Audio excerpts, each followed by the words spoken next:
Sorry, you guys. I'm working my way to you. I had the live scheduled for 7:30, but I'm running a little behind because I just got out of the shower. Okay? So give me a minute.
I'll bring you with me. I'm getting my I'm doing my face stuff. I just got out of the shower. I don't know if anyone has ever heard of PDRN, but PDRN is basically, it's like, it's some kind of, how can I say it? Some kind of product that is made for face products that really helps your skin to, hey patience, really helps your skin to look more like youthful. So I just got this Medicube stuff that has PDRN in it, so I'm trying it out.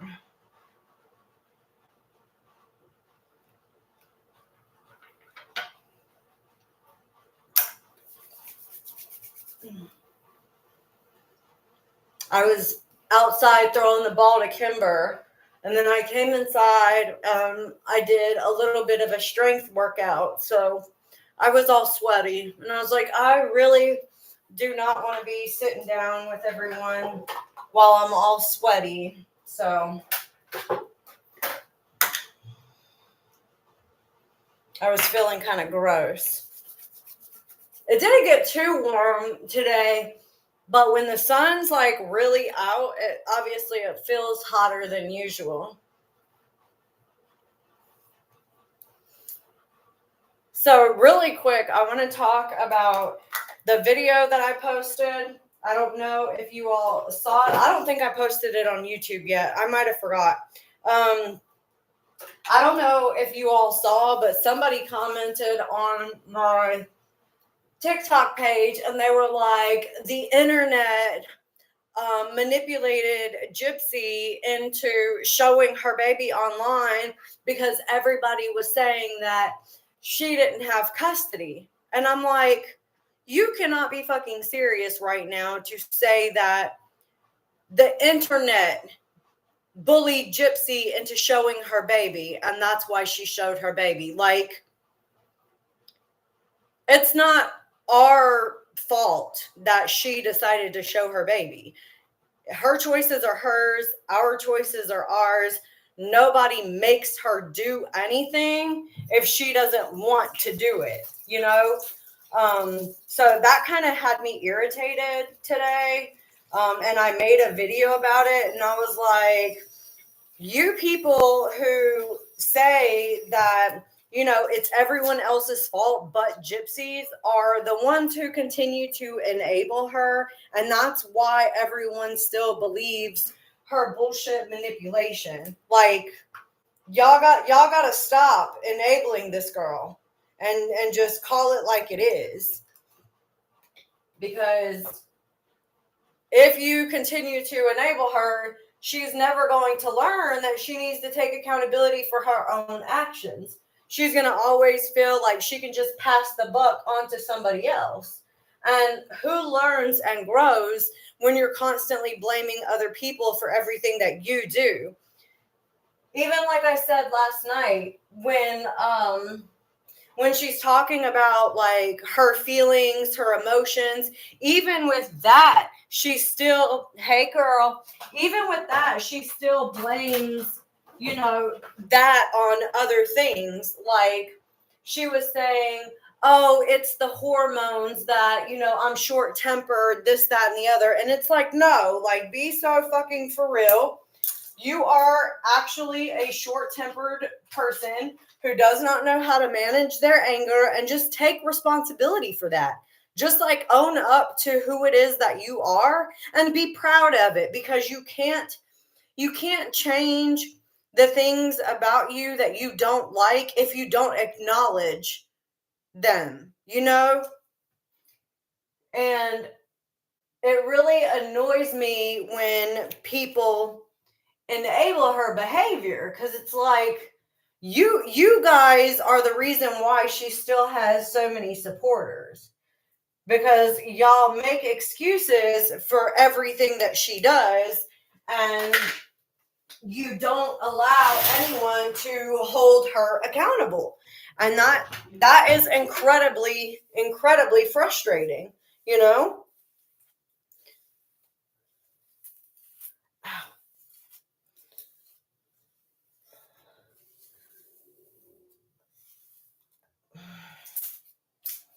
Y'all, I shed so much. Okay, what else did I want to say about that? Oh, hold on. I don't think I uploaded it. I don't think I uploaded it to YouTube. So let me just double check, because if I didn't, then I need to. No, I didn't. I didn't. I'm going to do it right now so I don't forget while I'm on the phone. Your comment says the internet manipulated Gypsy into putting Aurora in front of the camera to prove the custody rumors false. I think. So your comment says the internet manipulated Gypsy into putting Aurora in front of the camera to prove the custody rumors false. I think she couldn't stand for people to think she wasn't allowed custody.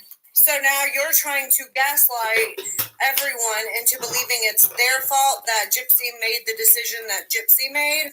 Gypsy is responsible for her decisions, and if she didn't care what everyone thought so much, she wouldn't have wanted to prove the rumors wrong. Her caring about what other people think is her issue, not ours. And trying to gaslight and blame shift onto everyone else removes accountability from Gypsy herself. She's the one that chose to do that. We didn't force her.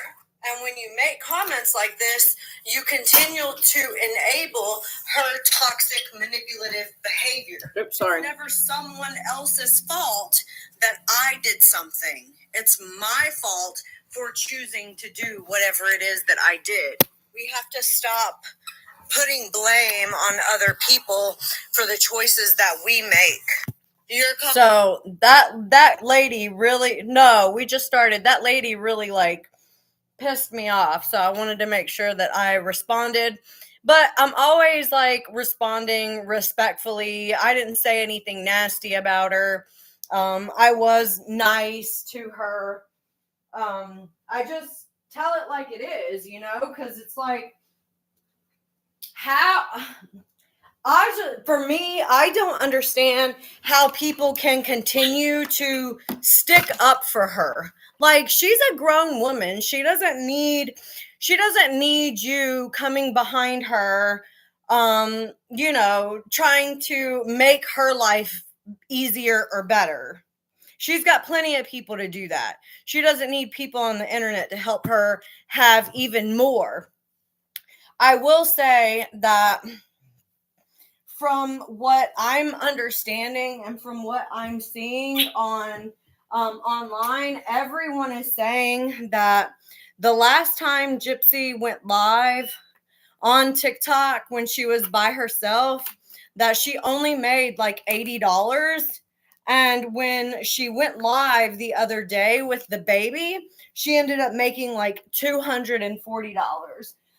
That just goes to show that she knows that people aren't really interested in her because she's boring. Hey, lady, how are you? People are not really interested in her. People were interested to see what she was going to do when she got out of prison, right? Everybody was interested to see what she was going to do with her life. And when she got out of prison and she basically was just being messy, all she did was get in. Basically, she cheated on her husband, she got pregnant, and created a bunch of mess.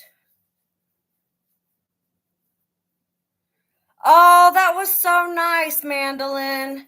That was so nice. I'm sure he really appreciated that. All she does is create a mess. And unless she is creating some sort of chaotic situation, there's nothing really interesting going on in her life that she has to talk about, other than her baby. That's the only thing that she has to keep people interested in her and what she's doing with her life, because she's not doing anything. She's not going to school. She's not trying to make the world a better place. She's not actively doing anything positive for society. And therefore, nobody really cares to hear what she has to say or what she's doing. And I think that she has realized that, yeah, she's doing nothing. I mean, yeah, she's obviously out here and she's living her life, right? And she's on the internet, but she's not doing anything for anyone else. She's only doing things for herself. She hasn't done anything to better to better herself or to help anyone else. And I think that that's why everyone is so like angry about the situation, because it's like she said she was going to come out and she was going to do all these great things. And I do understand that you don't have to do them right as soon as you get out. However, because you were on such a momentum and and you had people's attention right when you got out, that would have been the perfect opportunity for you to start doing something positive in order to keep the momentum going, you know? So Kimber, get out of there. So to like take all this time and really only, you know, get pregnant, people are not impressed with what she's doing with her life. What Twinkies? What Twinkies? Did I say something about Twinkies? I don't think I did.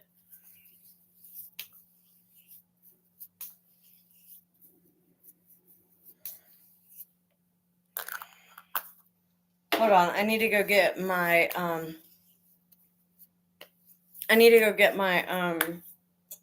phone holder so I can go live on TikTok too.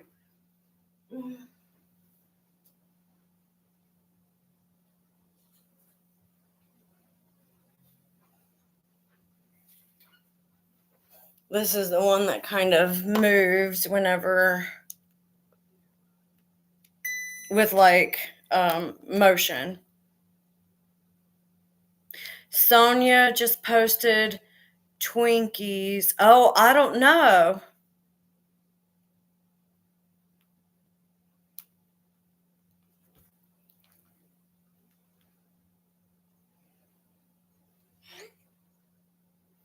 I wouldn't be surprised if she did something with the fucking Twinkies. She's such a weirdo. Hold on. Okay.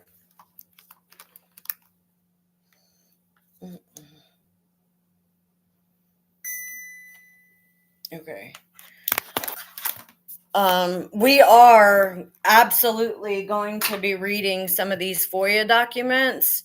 I don't know if anyone else has like heard any of them. I have not been listening. I have not been listening to anyone else's Foia lives or anything. Oh, Kathleen, we'll get to the Twinkies, I guess. Hey, everyone. We'll get there. I do think that whenever I started, like wherever I'm at in these documents, it's not at that entire like sexual situation with her just yet. Give me 1 second.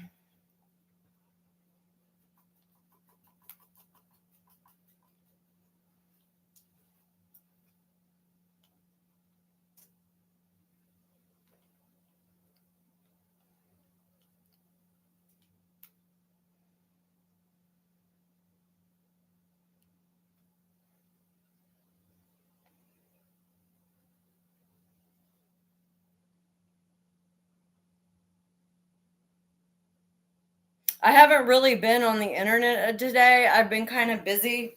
So I haven't had a chance to like really scroll or anything like that. So if you guys saw anything today that is worth, talking about, let me know.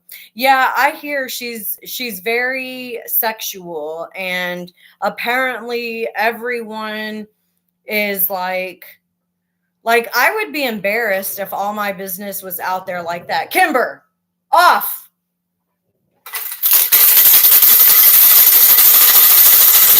Kimber, lay down.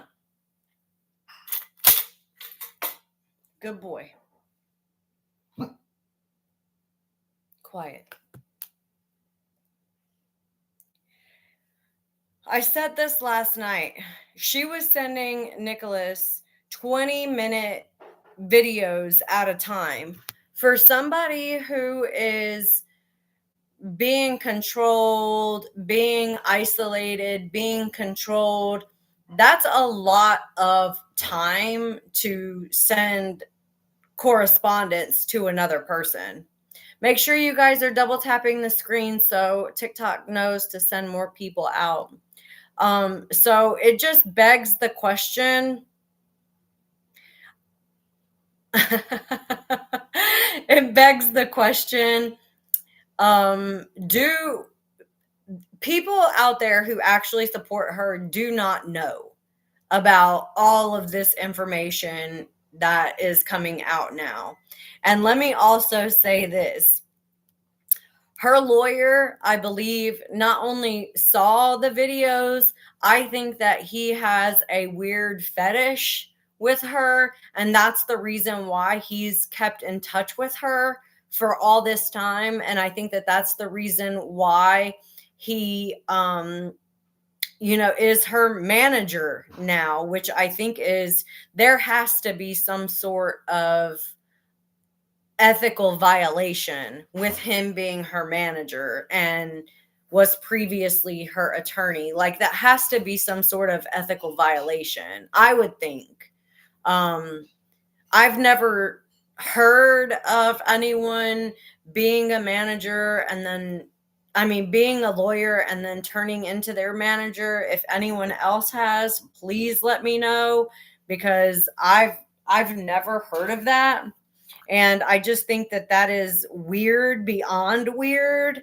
And I think that all of this, I like the whole idea for Gypsy being out in the public eye, I think was Mike Stanfield's idea. It is a conflict of interest. Isn't it fucking weird? Like, that is so weird.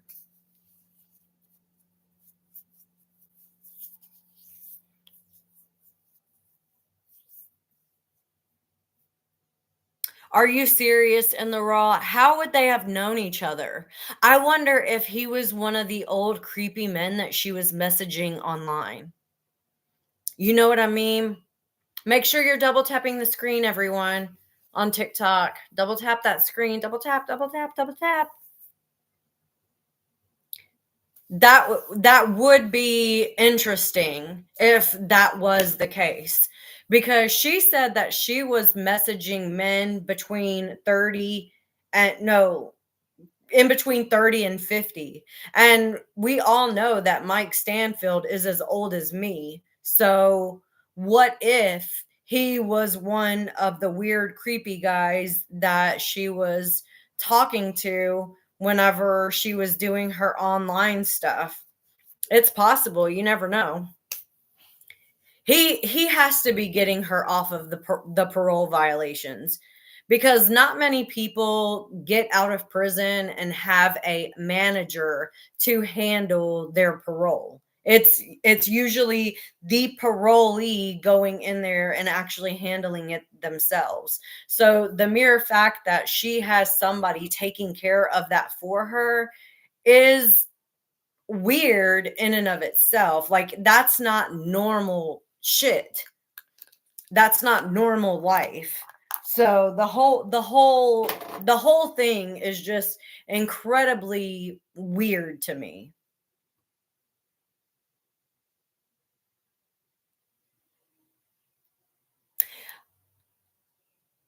I think so too, Mandolin. I think that she definitely did a little something something. Um Whenever she first met him, you heard her in that Mommy Dead and Dearest. I haven't even been honest with my attorney, and she was proud of that. Like, she was proud. She did not care that she hadn't been honest. And I think I mentioned this last night that there are documents where she's basically saying she hasn't been honest at all.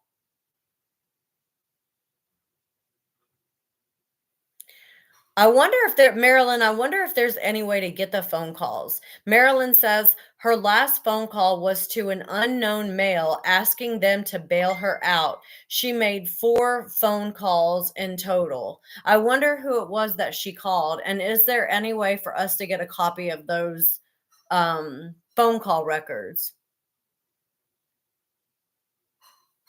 Yeah, that's never happened before. I just think that that's weird. She's not gonna get away with everything once she gets off parole. I think that obviously everyone was very invested. Which aunt? Her Aunt Dorla?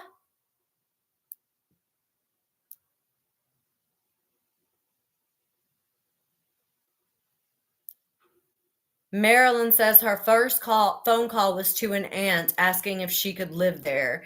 The second phone call was to Christy, also asking the same. Literally, you had no problem asking them on the phone to come down and live with you, but you want everyone to believe that you had no other option but to murder your mom. Why couldn't you call your aunt or Christy and ask to come live with them before you offed your mom? Like, wouldn't that have been the first the first thought rather than going straight to murder? That just seems weird. Yeah, from prison. The third phone call was to Christy, which then she talked to Rod that time.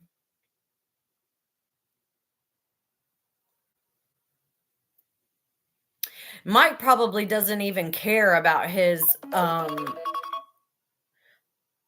Mike probably doesn't even care about his license anymore because I mean, who knows how much he's getting paid to be her manager.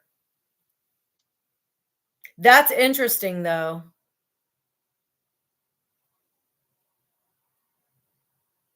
Oh, I'm absolutely 100% sure that Dee Dee would have told them, like, my daughter is absolutely psycho and saying, don't let her into your home kind of shit, because she is.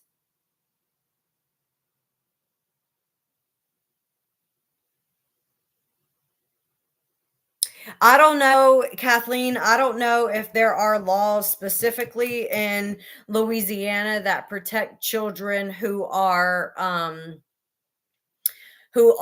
in content. So it would depend on the state's laws about content creation. I know that in California specifically, if your child is in the content that you make, you have to pay your child a certain percentage. And that's why a lot of family vloggers are moving out of the state of California. I don't know if he's still an attorney or not.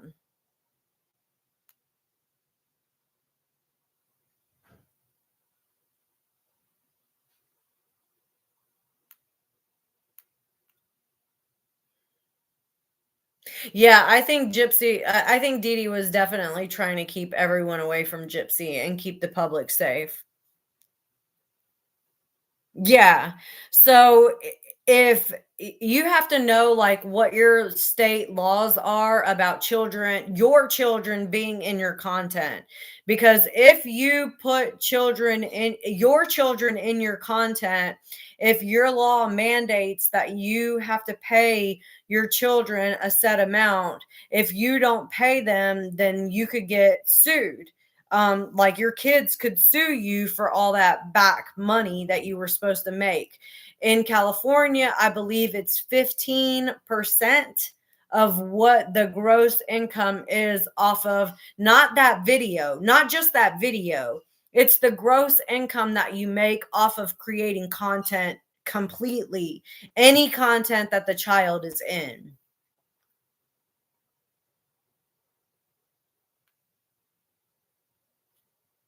I don't necessarily believe that, Corinne, because I've known people on parole, and it's not like what you think it is. Like, they're not sitting outside your house with binoculars. Yeah, you have to report to your PO probably once a week and take a drug test and that kind of thing, but they're not watching you.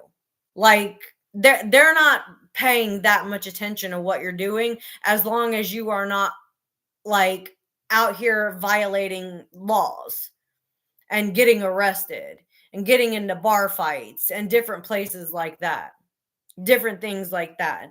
Most parole officers want you to successfully get off of parole, but 90% of the time they reoffend before they get off of parole, and then they get violated and they end up back in prison.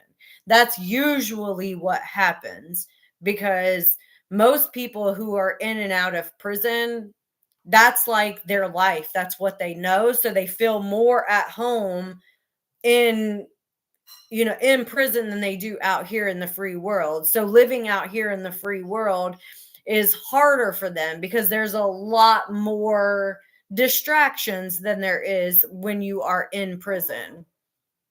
So of course she does have to, she does have to report to her parole and make sure that she's following the laws of the land and that kind of thing. But if she's not violating laws, getting into bar fights, getting into like trouble with the police, they're not going to violate her. Not even if she's drinking alcohol. Like, they do not care, as long as you're not getting charged with DUI, drunk and disorderly, as like, do whatever you want to do as long as you're not getting arrested for it. That's all they care about. Because if you're getting arrested for it, then that means that they're not doing their job, and it looks bad on them. I think she definitely should have had to wear an ankle monitor. I don't understand why they were so nonchalant about like letting her out. She's a convicted murderer. That to me is just weird.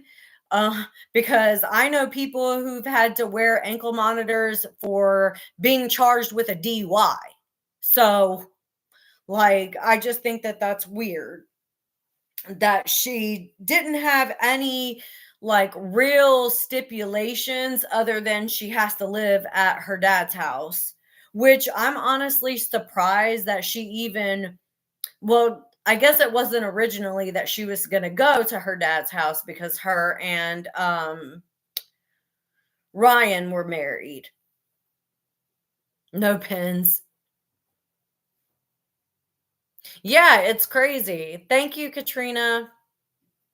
Okay, so what we're going to do, let me look at, I'm trying to find where I stopped. There was a lot of information in here that just wasn't, hey girl, that just wasn't like worth really reading, because it was about the Miranda rights. And then they did talk a lot about, thank you.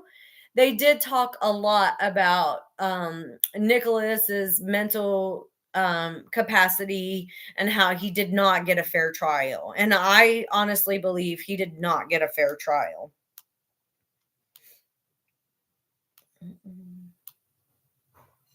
Okay. They wrote he was not given a blanket until he had been there for 9 hours, and he was wearing shorts with no shoes. Nicholas was chattering and talking to himself and believed that the police were doing everything to help us. Detective Mahali had been given no information that Nicholas was autistic, and she did not glean that he might have been diminished to some degree in his capacity to understand the questions. Detective Mahali was unaware whether Greene County has any policy on reading Miranda warnings to people who might have trouble understanding or interviewing someone who is autistic. She had received no training regarding encounters with people who are autistic. Nicholas told her that he was tired and that he felt loopy from being awake for too long. The entirety of Nicholas's 15-hour detention was recorded on 5 DVDs that were admitted and viewed by the trial court as part of the motion to suppress hearing. When defense counsel rested after calling no witnesses, the trial court indicated it had 1,000 questions. I definitely agree that he needs another trial. He needs an actual fair trial. This was not a fair trial, not in any way. I think they were literally like blindsided. He was blindsided by the entire thing. And that does not feel fair.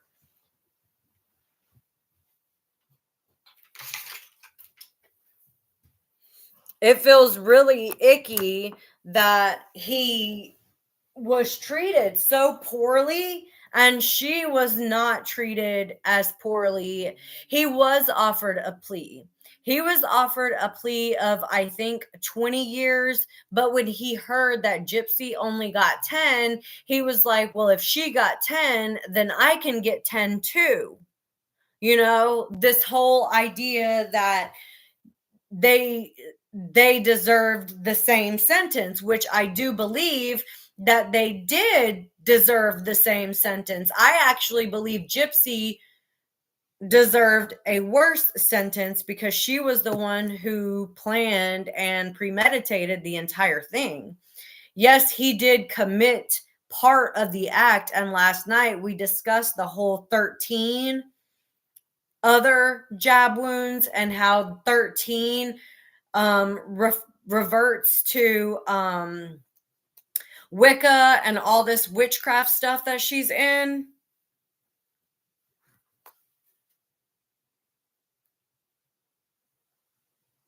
The trial court wanted to see the mental studies done on Nicholas by both sides. However, neither expert is a qualified neuropsychologist specializing in ASD. Kimber, lay down. He keeps looking outside and I don't want him to bark. Lay down, buddy. Lay down. Down. That's a good boy. Yeah, there's a good boy. That's a good boy. That's a good puppy. That's a good puppy. He made multiple inquiries to law enforcement as to whether he would be allowed to physically hold Gypsy, and the officers held that possibility open, never definitively answering him, which caused further distress and distraction to Nicholas. At 13:30 on the video, Nicholas tells an officer, "Obviously, I know you and every one of the people in the sheriff's department is doing all you guys can to help me and her." This tells you that he does not understand that the police are not there to help him. They are there to solve their crime. Thank you, Liz. They are there to solve their crime and put you behind bars. Like, they're not your friends. They're there to do a job.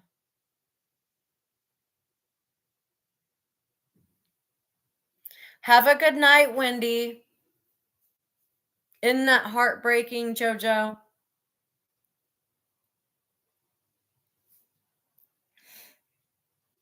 I'm just trying to hang in here emotionally since I miss Gypsy so much. At one point during the questioning, Nicholas indicates that he is loopy from being awake for such a lengthy period of time. The environment he was kept in was both distressing and inadequate, while Gypsy was provided a couch to sleep on during the lengthy wait for Greene County officers to arrive in Wisconsin. Nicholas had to sit at a table the entire time. He was not given a blanket to shield himself from the cold after being held in an interview room for at least 7 hours with bare feet shorts and a short sleeve shirt. He was bound with handcuffs for 12 hours and 53 minutes before the interrogation even began. The video reflects that Corporal Mahali sought to minimize the impact of the warnings by assuring Nicholas that they were going to talk and that she would tell him about Gypsy and after they did the waiver first. The context of the discussion renders it unclear as to whether Nicholas fully understood that he was being asked to waive his right as a criminal suspect, and his statement should have been suppressed. Corporal Mahali also takes advantage of Nicholas's preoccupation about the emotional distress involving Gypsy by stating to him, "If you love Gypsy, you're not going to let her get in trouble without you being there to protect her and help her. Do you want to do the right thing by Gypsy if you love her?" And at this point, where you're going to prove that you do love her when you and me talk. Coupled with Nicholas's impairments, the interrogation. Kimber, get over here and lay down. Here.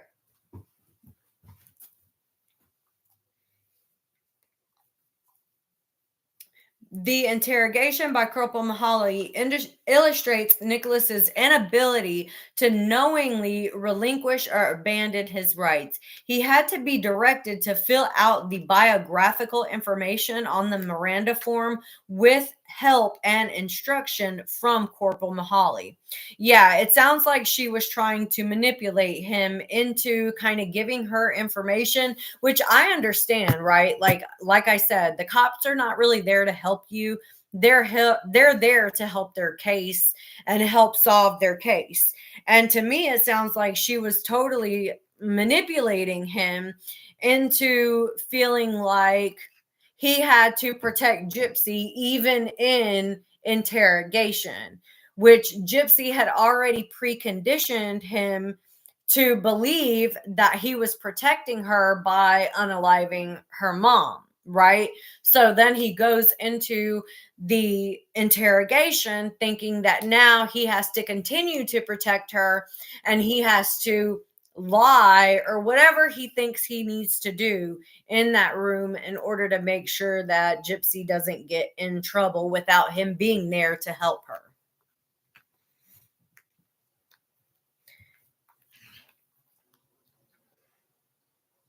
His autism caused him to focus on the systematic order of the form's completion rather than on the substance of what is contained in the form itself.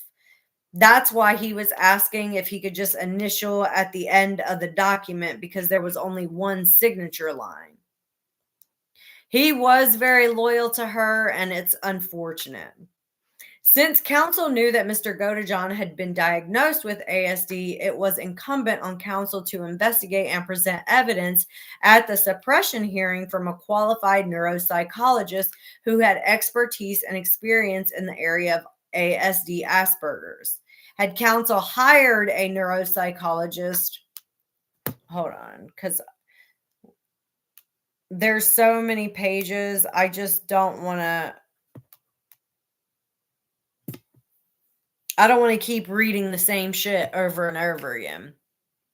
Yeah, he had no clue that she was basically throwing him under the bus. The cop, in addition to Gypsy, but the cop too. The throwing under the bus started with Detective Mahali. Further support for the opinion of an expert such as Dr. Wasserman was available to counsel through information from Nicholas's family about his behavior over the course of his life, school records, hospital records, social security disability records, videos, and Facebook messages provided in discovery and any mental health records from Waukesha County Jail in Wisconsin. Information from Nicholas's family in Wisconsin would have provided anecdotal information familiar to an expert. This is all more about his ASD and ineffective counsel.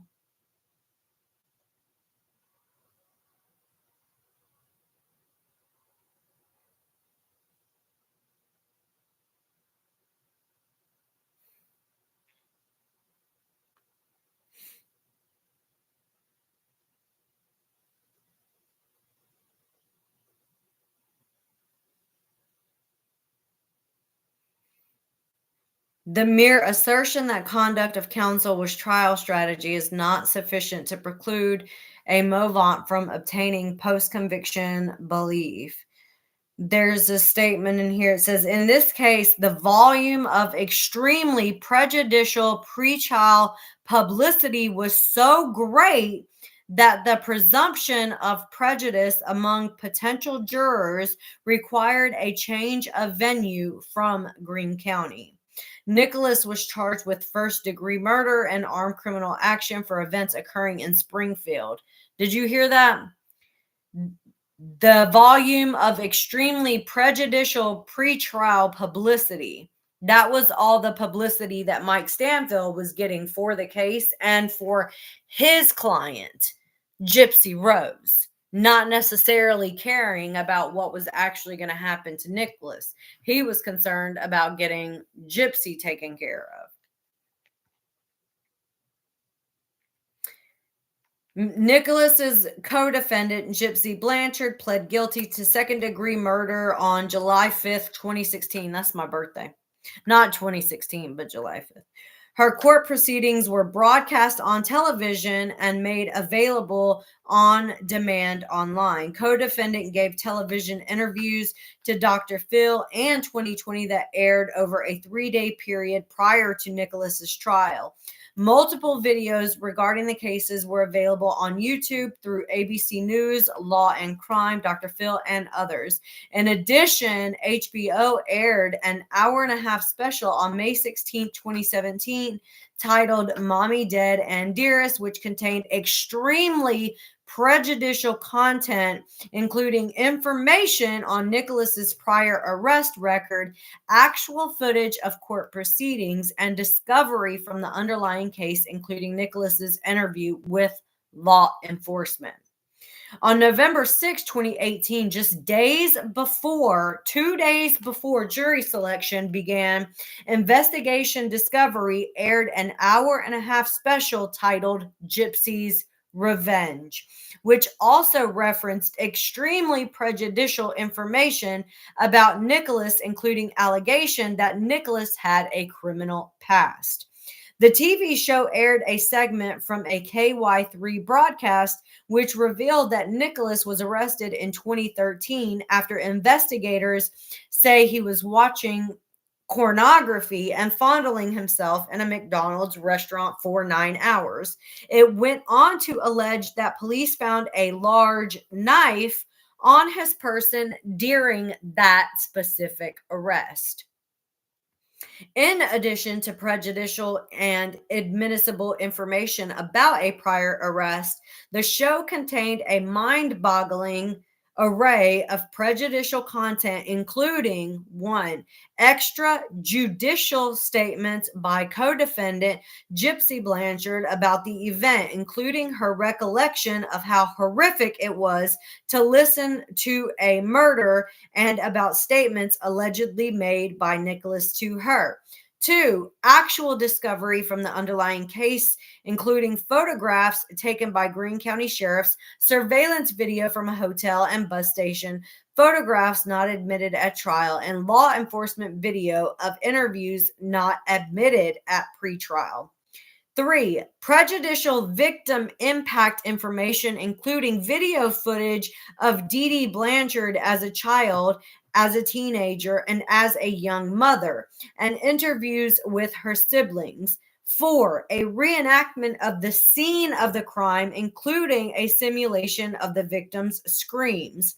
5. Actual video footage of co-defendant Gypsy Blanchard's plea and details of her sentencing. 6. Commentary from co-defendant's counsel. 7. Commentary from the prosecuting attorney that Gypsy's sentence was appropriate based on mitigation around the 2 decades of alleged abuse she suffered at the victim's hand. 8. Prejudicial commentary by a neighbor and journalist that Nicholas was an internet predator and mastermind. 9. Nicholas's booking photo. 10. Actual footage of Nicholas handcuffed in court and waiving extradition at hearing in Wisconsin.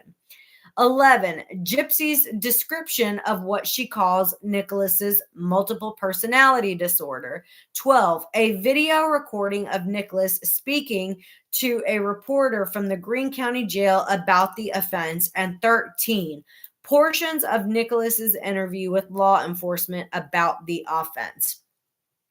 So, as we can hear, there was a lot of biased information that put him in a negative light before he went to trial.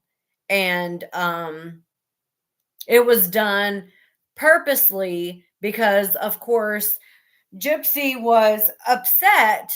Remember, she was upset that he, threw her under the bus so quickly into his interrogation, and him getting life without parole was her revenge on him. That was her retaliation against him for him throwing her under the bus and saying, yeah, Gypsy asked me to do it. Gypsy planned the whole thing. It was Gypsy's idea. Because remember, Ken says she retaliates. So, of course, she retaliated in this way to get him life with no parole. Thank you, Carly. Another thing I wanted to discuss, hold on. I had kind of made, I think I made a video about it. Was this it? No.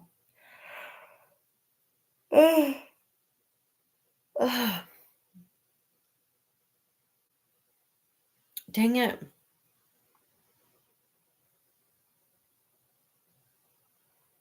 Hold on.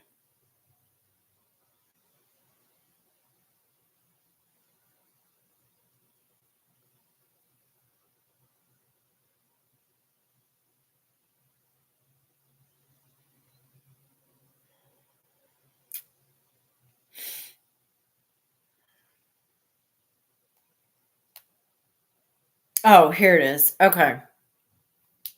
So I forgot that I wanted to make a video on this. I have ADHD, so sometimes it's hard for me to stay focused on the things that I want to do. But why do narcissists like to villainize their victims? And I wanted to make a video on this specifically because if you notice, it's a pattern that every single person in Gypsy's life, she tries to point as the villain.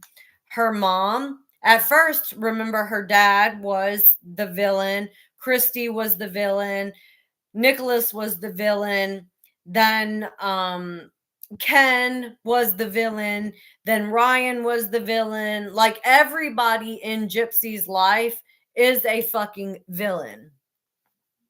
And so why does she like to do that? And number one, it's to protect her false image because she knows that she's actually the villain. So she has to project all of her insecurities onto all these other people to make them look worse than she is. And to avoid responsibility. We all know that Gypsy does not want to take responsibility for anything that Gypsy does. And so by placing the blame and villainizing everyone else, it removes the accountability from her. She doesn't have to take accountability for anything she does because she's just the victim. She's the victim, and they're the ones that are villainizing her.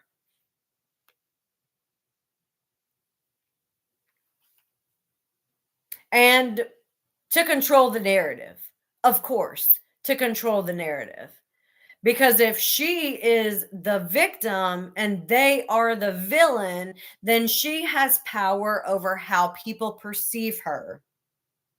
And of course, we all know that Gypsy loves to continue to stay in a victim defensive position. And more importantly, to gain sympathy and support. If she's the victim of everyone else, people are going to support her. People are not going to support her if they think that she's villainized anyone. And it's also to keep her engaged, like the people watching her emotionally invested. It's more emotionally satisfying to view her as the victim rather than the perpetrator. And that's part of her MO. She wants to make everyone else out to be the problem. And for somebody who doesn't pay attention to patterns, of course you're not going to see it. But if you're paying attention to a pattern and you're seeing that everyone in her life is somehow the villain and made to be the bad guy and not her, you're gonna perk your ears up like I did. Okay, why is everyone else bad and not her? Why is she pointing negatively towards everyone else? What is she trying to hide? That's what I think, because I'm looking at her pattern. I'm watching what it is that she does and how she throws everyone else under the bus and makes it seem like everyone else is the problem and not her. So, those are the types of patterns that when you have autism and ADHD, like I do, you're looking at. Not only that, but I also have a justice sensitivity complex, which means that if I see an injustice, like everyone else being mistreated by this one person, I want to see this one person brought to justice because they're hurting all these other people around them and nobody else can see it. So I feel like it's my job to help everyone else see that this person in the middle is the one that's the problem, not everyone else that's on the outside. Does that make sense? I feel like that's the easiest way that I can describe like what it is that she does. She's sitting in the middle, like, in a circus ring and is pulling the strings for everyone else and has the power to control how everyone else looks.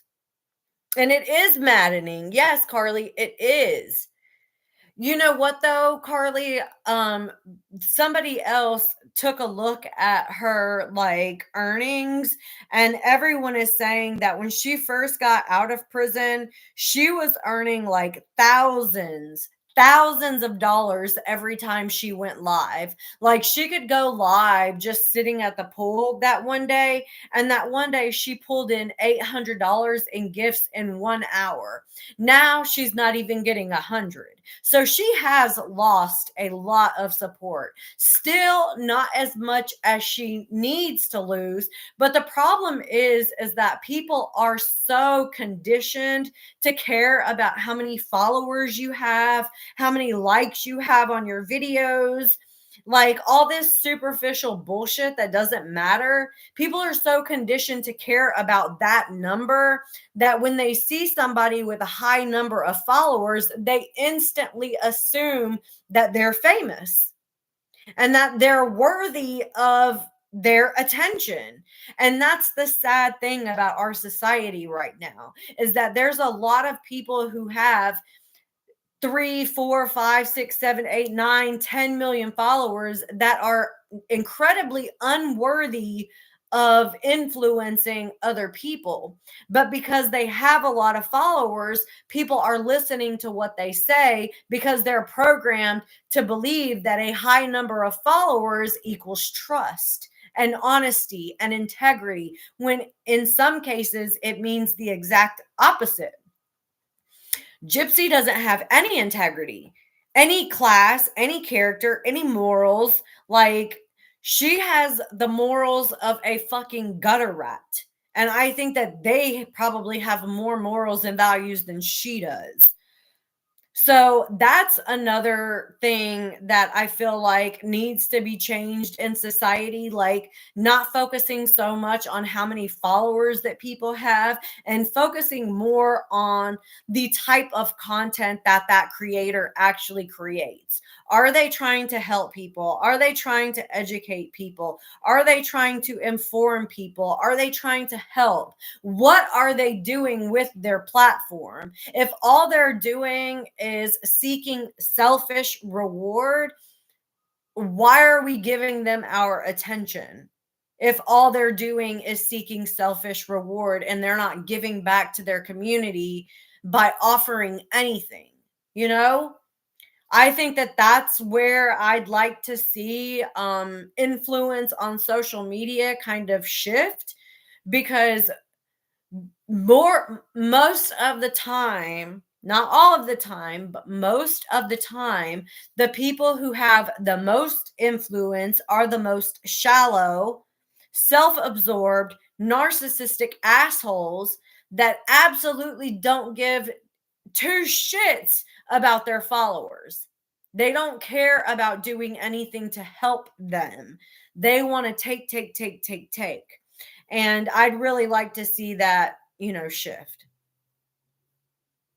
Yeah, and that's another issue, is that a lot of the people that are following her are the younger generation. You're talking 15-year-olds to, people in their late 20s.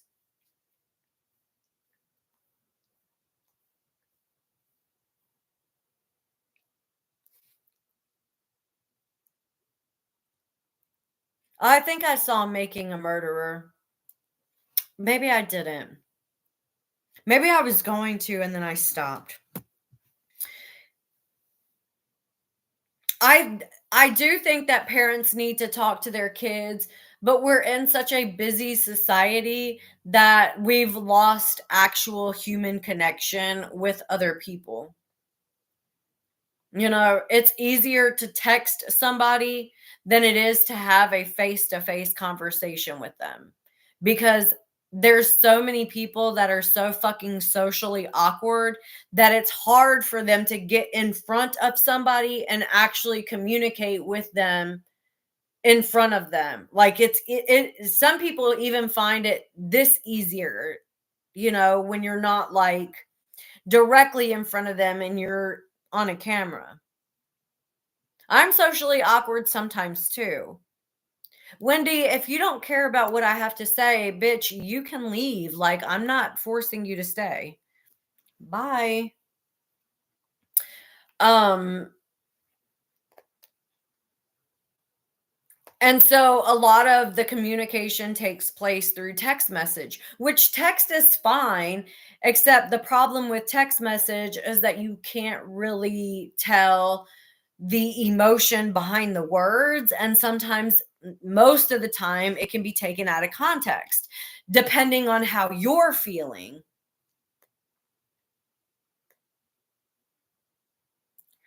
And if you're feeling a certain way whenever you read it, that's how you're going to perceive that they're, relaying the message, even if that's not really how they intended it. So it could, I think that we should focus a little bit more on uplifting creators who are actually spreading awareness. And yeah, she does actually sound like she unalived somebody. I'm wasting my precious life. At least I have one. And I didn't murder my mom. Bye now.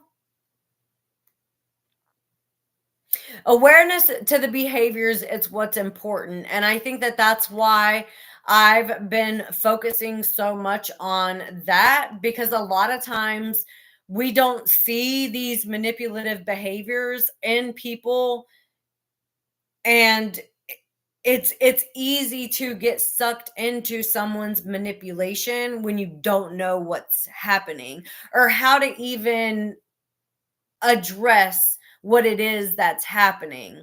like how to vocalize to someone else, because a lot of people, even in my comments, a lot of people are like, that's not manipulation. And it's like, yes, it is.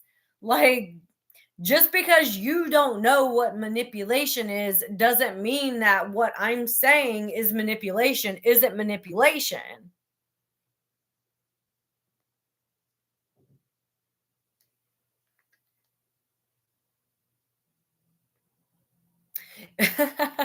Isn't that ironic?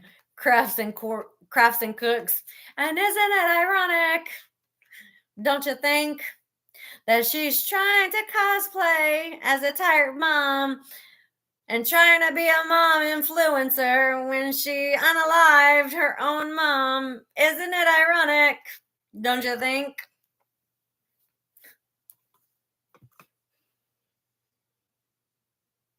Okay, now it's talking about pretrial. It says the question of whether a fair or impartial jury could be seated in Greene County due to the level of publicity received in this case was discussed at several different points in the pretrial procedure, as early as 1/11/2016, less than 1 year from the date of offense. Judge Holden expressed concern about the ability to seat a jury in Greene County. Venue came up again at pretrial conference on 6/23/2017 after trial counsel moved to withdraw Mr. Godejohn's early motion to waive jury trial. Trial counsel expressed that if a jury trial was reinstated, given the nature of the charges, given the publicity that has surrounded this case, and most notably, some publicity since the October 11th date, I think it's fairly obvious to assume that a change of venue for cause is an issue we will have to address. The parties discussed the release of May 16, 2017 HBO special, and the state pointed out that a lot of discovery in this case was presented in that show. The trial file reflects that 3 days later, on 6/26/17, trial counsel prepared a motion for change of venue, but never filed the request with the court. So they really also dropped the ball with a lot of things that he needed as well. Like even moving the venue from one county to the next.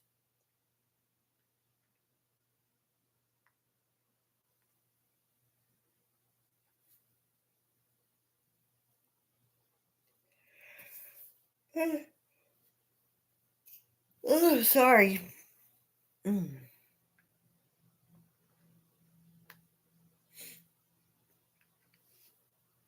What is a veneer persons? VENIRE persons. That's a weird word that I don't think I've ever seen before. So give me just 1 second.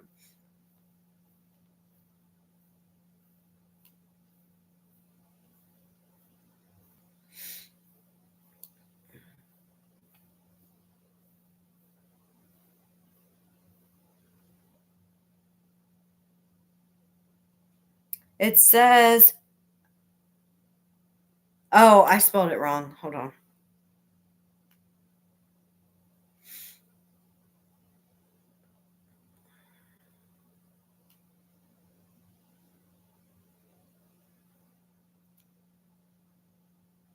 It says a veneer person, however you want to pronounce it, is a potential juror who has been summoned for jury duty but has not yet been selected to serve on a jury. Okay, that makes sense. So it says on 11/8/2018, approximately 80. I'm gonna just say I'm gonna pronounce it like it looks. It looks like veneer person, veneer person, VENIRE persons. So to me, that's like veneer person, but whatever. The trial court asked the panel if they had heard from any source or read from any source or have seen on television, the internet, or anything about this murder, the trial, or anything about Mr. Godejohn prior to this morning. So many potential jurors raised their hands. The trial court reversed the question and asked how many had not heard about the case, and only 13 responded, meaning 67 out of 80, meaning 84% of the Venner persons had heard about the case. The trial court then inquired, of that 67 who had heard about the case, how many had formed an opinion as to Mr. Godejohn's guilt or innocence, to which 19, or roughly a third, responded affirmatively. Despite these astonishing numbers, trial counsel failed to move to quash the entire panel and request a change of venue for cause. Isn't that crazy? Again, the number 13. Right. That is so crazy. What is it with the number 13, you guys? What is going on with this number 13? Yeah, I think conspiracy to commit murder should have definitely been a charge for Gypsy.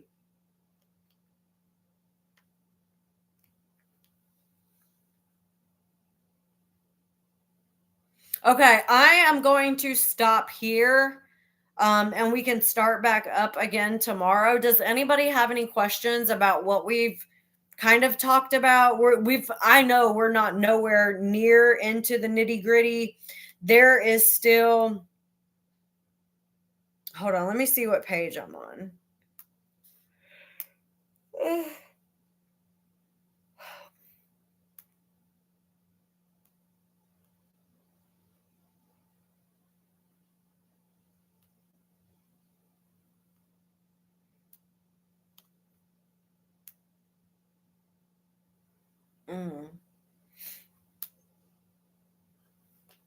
My iPad's being weird.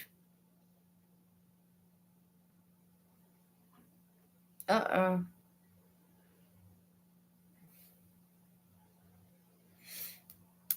I can't see what page I'm on. And I don't want to mess up. It's showing me page 41, but I know it's not page 41. Because when I had scrolled earlier, we were way far down. Oh my gosh. I am so sorry. I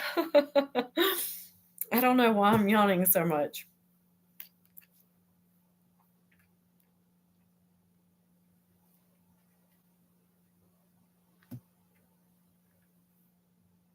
I think the whole thing is also very demonic.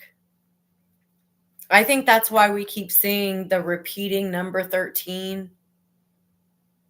There's got to be something with that. Everyone, you got me up to 10.7 thousand likes. Thank you. That's so nice.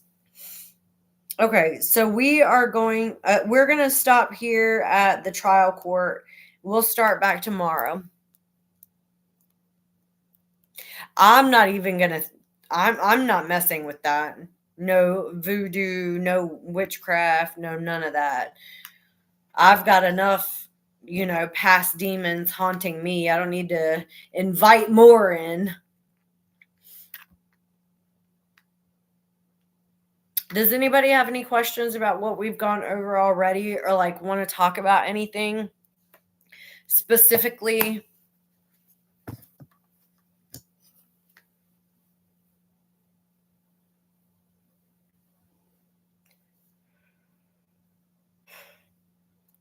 If not, I need to go to bed.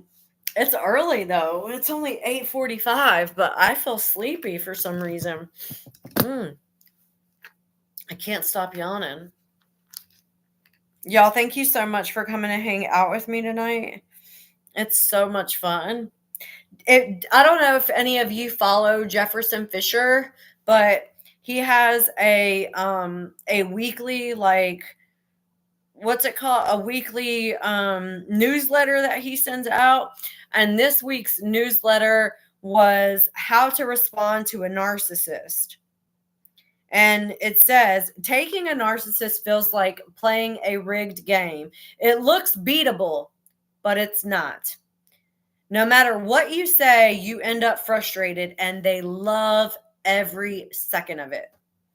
Here are 3 ways to respond to a narcissist. Number 1, don't play the game. Narcissists are only after 2 things: praise to feed their ego, provocation to make you upset. Don't give them either. Stay calm, stay steady, and refuse to react the way they want. Number 2, say less and stay neutral.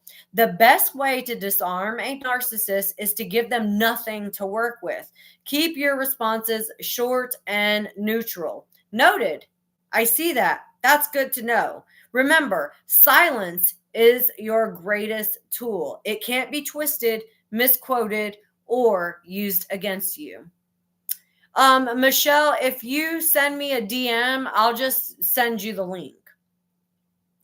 Number 3, flip the script to their benefit. Frame the change you want as something that benefits them or makes them look good. Say, this change could really set you apart as a leader. Or, how do you think others might see that? Does it match how you want to come across? Narcissists don't do empathy, but they'll do anything to protect their reputation.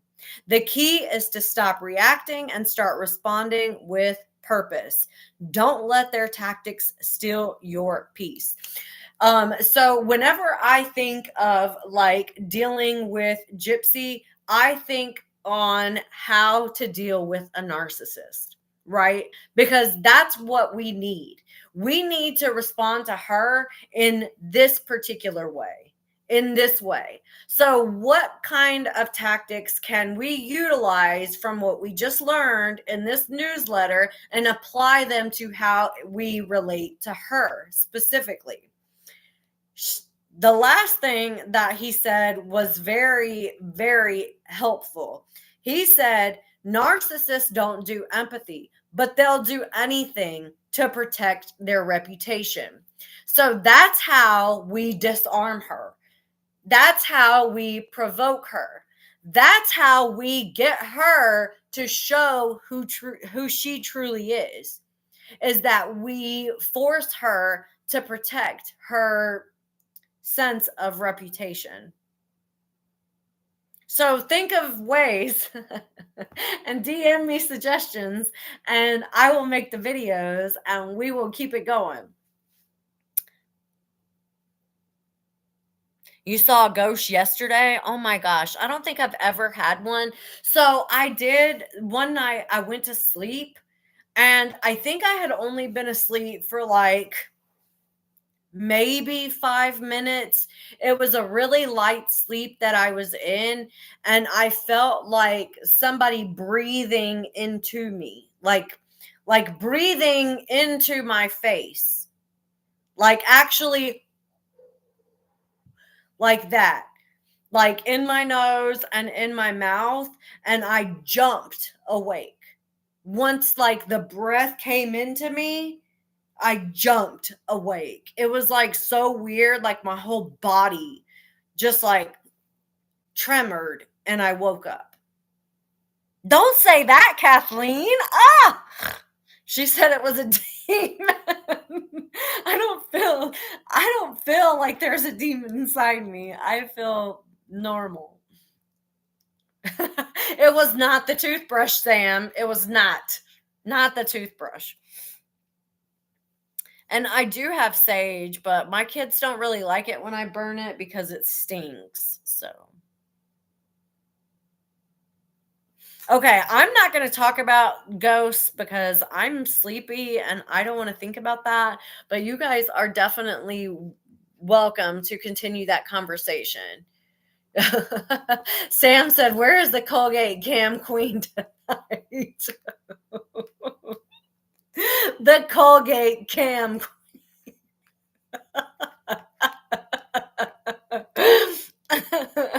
That's too funny. Okay, guys, I'm going to see y'all later. Tomorrow, 7:30 p.m. Eastern Standard Time. I'll see y'all tomorrow.